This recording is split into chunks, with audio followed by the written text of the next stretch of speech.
Quand on parle de levure dans la bière, on pense surtout à la fermentation et aux saveurs qu'elle développe. Mais à la fin du processus, une grande quantité de levure reste inutilisée. Et cette biomasse, souvent considérée comme un simple résidu, peut au contraire devenir un véritable atout pour la brasserie. Pour en discuter, j'accueille aujourd'hui M. Mathieu, spécialiste des procédés fermentaires. Bonjour M. Mathieu. Bonjour, merci de m'inviter dans votre émission. Pour commencer, d'où vient cette levure résiduelle et pourquoi est-elle considérée comme un coproduit? Alors il faut savoir que la levure, elle est au cœur de la fermentation. Elle transforme les sucres du mou, les alcools en arômes et en CO2. Une fois ce travail terminé, la majorité de ces cellules de levure sédimentent au fond du fermenteur. Elles ne peuvent plus être réutilisées directement pour une nouvelle fermentation, ce qui en fait une biomasse excédentaire. Selon la taille de la brasserie, cela peut représenter plusieurs tonnes par an. C'est donc un vrai coproduit et pas un déchet seulement anecdotique.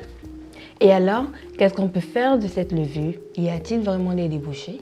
Absolument, il y en a, et même plusieurs. On peut par exemple trouver l'alimentation animale. Une fois cette levure séchée, elle devient très riche en protéines et elle est très recherchée du coup pour cette nutrition animale. On peut également faire des extraits de levure utilisés comme des arômes naturels dans les bouillons, les sauces et les produits salés. On a également les molécules d'intérêt comme les bêta-glucanes ou les manoprotéines. Elles ont des propriétés antioxydantes ou immunostimulantes, ce qui intéresse beaucoup le secteur des compléments alimentaires et de la cosmétique. On peut également retrouver une application dans les biotechnologies. Donc la levure, elle peut servir aussi de base pour produire d'autres biomolécules ou comme substrat dans certains procédés industriels. Donc oui, la valorisation est très variée et elle peut aller du produit simple à un produit à une haute valeur ajoutée. Si une brasserie souhaite valoriser sa levure, quel équipement ou étape est-il nécessaire pour valoriser ce coproduit? Alors en fait, la chaîne de valorisation reste relativement simple. Elle se résume en quelques opérations.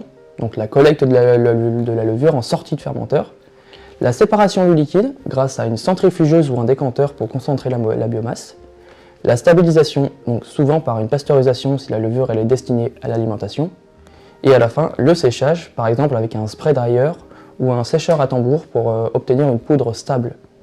Et si la brasserie vise des molécules spécifiques, extraction via enzyme, filtration ou homogénéisation haute pression, certaines brasseries réalisent tout en interne, mais d'autres externalisent le séchage ou l'extraction, ce qui limite l'investissement. Il y a donc plusieurs possibilités qui s'offrent aux brasseurs. Mais du coup, du point de vue économique, est-ce que cela vaut vraiment le coup pour une brasserie? Je vais vous dire que ça dépend de l'objectif, mais dans beaucoup de cas, oui. Une centrifugeuse coûte généralement entre 10 000 et 60 000 euros. Un sécheur, donc selon sa capacité, peut aller de 30 000 euros à plus de 200 000 euros. Pour les extractions, un homogénéisateur peut ajouter 10 000 à 80 000 euros. À première vue, ça peut paraître des coûts qui sont très élevés, mais en fait, la rentabilité elle est très intéressante. Pour te donner une idée, la valeur vendue en alimentation animale a une valeur modérée, mais permet de réduire les coûts d'évacuation des déchets. Les extraits de levure et les bêta-glucanes, eux, peuvent atteindre des prix très élevés au kilo, ce qui permet de rentabiliser l'investissement en quelques années pour une brasserie de taille moyenne.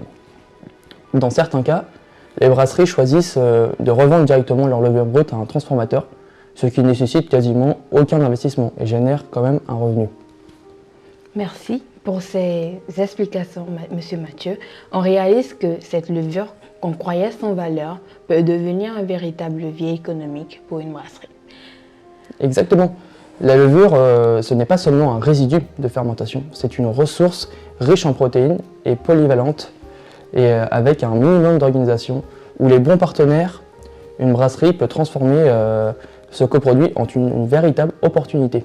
Merci à vous d'avoir suivi cet épisode et on se retrouve très bientôt pour découvrir une nouvelle valorisation du monde brassicole. N'oubliez pas de liker, partager et de vous abonner. À très bientôt.